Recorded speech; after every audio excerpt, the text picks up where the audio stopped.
Hello students, welcome. I hope you are all doing good. तो जैसा कि आपको पता है, लर्न बाय मैप्स के नाम से पिछले काफ़ी टाइम से अब हम एक सीरीज चला रहे हैं। आपको एक प्रॉपर प्लेलिस्ट देखने को मिलेगी जिसमें हम यूपीएससी और स्टेट पीसीएस को एग्जाम्स को फोकस में रखकर जो भी इंपॉर्टेंट मैप्स आते हैं पूरे वीक में, from current affairs, from static affairs, उन मैप्स को मैं आपके लिए कवर करता हूँ। ठीक है, आज हम लोग कवर करेंगे सेट 47। पहले 46 सेट आपको एक प्लेलिस्ट के फॉर्म में देखने को मिल जाएंगे ऑन दी चैनल। ठीक है, Nepal issues new 100 rupees note currency, जिसमें नेपाल ने एक इशू को फिर से उठा दिया बिटवीन इंडिया एंड नेपाल, जो कि है काला पानी, लिपू लेक और लिम्फादुड़ा।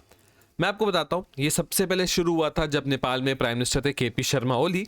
ये सब नेपाल का जो जेनजी प्रोटेस्ट हो ना, उससे पहले की बात आ रहा हूं, काफी टाइम हो गया अब इसको। तो केपी शर्मा ओली ने सबसे पहले इस एरिया को लेकर डिस्प्यूट किया कि अभी ये एरिया इंडिया के कंट्रोल में है, पर ये टेक्निकली नेपाल का होना चाहिए। ठीक है, आपको पता होना चाहिए ये काला पानी रीजन, यहाँ पर आपको जो ये लिपू लेक पास देखने को मिलेगा। लिपू लेक पास से आगे मानसरोवर लेक, कैलाश पर्वत की यात्रा भी की जाती है। ठीक है, तो स्ट्रेटेजिकली देखो, रिलीजियसली देखो, उधर आपको तिब्बत देखने को मिलेगा। अब ये तिब्बत जो है, वैसे तो तिब्बत एक अलग कंट्री थी 1950 तक, पर चाइना ने इसको इलीगली एनेक्स किया हुआ है, तो टेक्निकली अगर आप देखो ये चाइना का कंट्रोल है।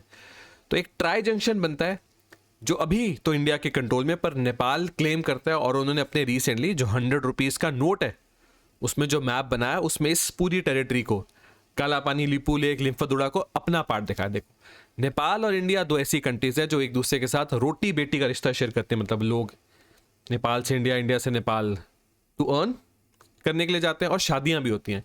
इन दोनों कंट्रीज में ऐसा रिलेशन खराब नहीं होना चाहिए, पर हाँ, जब से कम्युनिस्ट पार्टी ऑफ चाइना की प्रेजेंस नेपाल में बढ़ी है, तब से ये सब चीजें हमें ज्यादा देखने को मिल रही हैं। ठीक है, रिसेंटली डिफेंस मिनिस्टर बात करते हैं सिंध रीजन के बारे में। आज सिंध लैंड आपको मिलेगा बॉर्डर के उस पार, रेड क्लिफ लाइन के उस पार, पाकिस्तान में।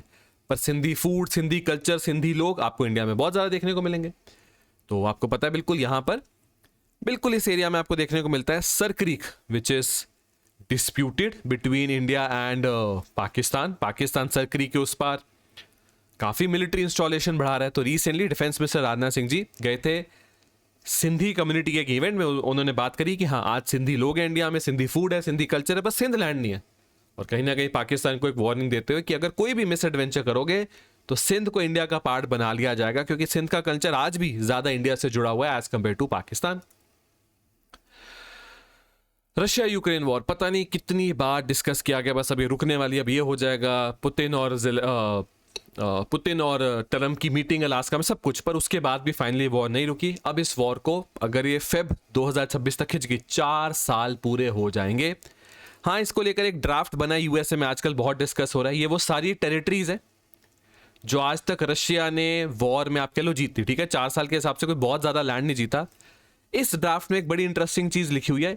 ये जो रीजन है ना, जिसको बोलते हैं Donetsk region, Donbas Donetsk region, इसका काफी बड़ा पार्ट रशिया को चाहिए। यूक्रेन को मे भी इसको खाली करना पड़ेगा, बाकी तो रशिया जमीन वापस करेगा नहीं, क्राइमिया शराइमिया ये सब रशिया रखेगा। हो सकता है दोनबास डोनेस्क का थोड़ा और टेरिटरी यूक्रेन को छोड़नी पड़े रशिया के लिए, उसके बाद ये वॉर रुके। पता नहीं जेलेंस्की मानेंगे कि नहीं मानेंगे, पर हाँ, ये जो ड्राफ्ट प्रपोजल है, इस पर काफी डिस्कशन इस टाइम पे चल रही है यूएस में, रशिया यूएसए के बीच में। हो सकता है ट्रंप और पुतिन के बीच में और एक समिट भी प्लान किया जाए। अभी तो वैसे पुतिन इंडिया विजिट पे आ रहे हैं। एक बहुत ही इंटरेस्टिंग मैप जो दिखाता है कैसे चाइना पूरी दुनिया को लेंड करता है, लोन देता है। जितना बड़ा सर्कल ये ब्लू कलर का, उतना ज्यादा चाइना ने लोन दिया हुआ है। कैसे लोन देता है? या तो सीधे सीधे आपकी गवर्नमेंट को, दुनिया की हर कंट्री की सरकार को पैसा चाहिए। क्यों? डेफिसिट आ जाता है, मतलब सरकारें कमाती हैं मे बी 100 रुपया, खर्च देती में भी 120 रुपए, तो ये 20 रुपए पूरे भी तो करने हैं। बहुत सारी कंट्रीज की सरकारें बाहर से भी पैसा उठा लेती हैं। तो जब यूएस में या किसी और यूरोपियन कंट्री में गवर्नमेंट बॉन्ड जारी किया जाता है, हमें पैसा चाहिए, चाइना खरीद लेता है। तो या तो आपकी सरकार को लेंड करता है या आपकी प्राइवेट कंपनीज को। इंडिया में भी बहुत ज्यादा नहीं, पर हाँ, कुछ हद तक चाइनीज प्राइवेट कंपनी से एफडीआई वगैरह किया हुआ है। तो जब आप किसी को लोन देते हो तो आपके पास एक बहुत स्ट्रांग पावर आ जाती है उस कंट्री के ऊपर। ये चाइना बहुत ज्यादा करता है। उनकी डेट ट्रैप बोलो या लोन पॉलिसी बोलो, दुनिया भर की कंट्रीज को चाइना इंटेंशनली, चाइना की गवर्नमेंट इंटेंशनली अपनी प्राइवेट कंपनीज या अपने खुद के थ्रू, गवर्नमेंट के थ्रू ये लेंडिंग करवाती है। ठीक है, अब यहां पर एक मैप तो नहीं, सिंपली आप इस मैप को देख के समझ सको तो चंडीगढ़ रिसेंटली एकदम से डिस्कशन हुई कि 131 कॉन्स्टिट्यूशन अमेंडमेंट लाई जाएगी। वैसे तो पता नहीं लाई जाएगी, कम से कम विंटर सेशन ऑफ पार्लियामेंट में तो नहीं आएगी, अब अगले बजट सेशन में आए या ना आए पता नहीं। 131वीं कॉन्स्टिट्यूशन अमेंडमेंट में बात ये होगी थी कि चंडीगढ़ को जैसे बाकी यूटीज होती हैं विदाउट लेजिस्लेशन, मतलब एलजी लगाकर लेफ्टिनेंट गवर्नर लगा के सीधे प्रेसिडेंट के अंडर ले आएंगे। अभी चंडीगढ़ थोड़ा एक स्पेशल क्राइटेरिया से चलता है।